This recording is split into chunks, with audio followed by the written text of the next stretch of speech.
15 months ago, an American president talking directly to the Cuban people would have been diplomatically impossible. I have come here to bury the last remnant of the Cold War in the Americas.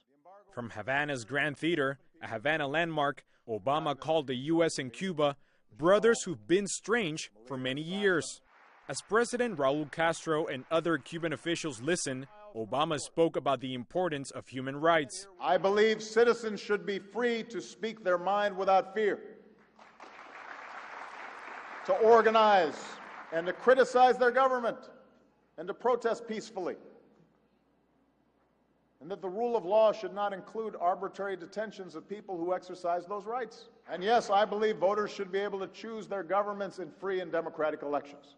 Obama called again for the embargo to end. As President of the United States, I've called on our Congress to lift the embargo. It is an outdated burden on the Cuban people. It's a burden on the Americans who want to work and do business or invest here in Cuba. It's time to lift the embargo.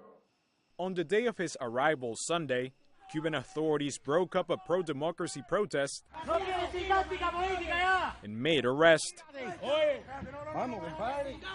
After his speech Tuesday, Obama met with Cuban dissidents, including some detained Sunday, in what was one of the most sensitive points of his visit. As I have said consistently, part of our policy with respect to engagement with Cuba is not simply me meeting with President Castro or government-to-government relations.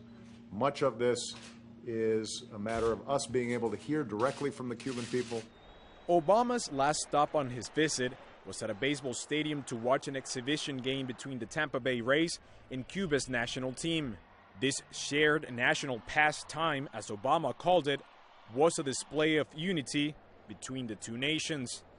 Alberto Pimienta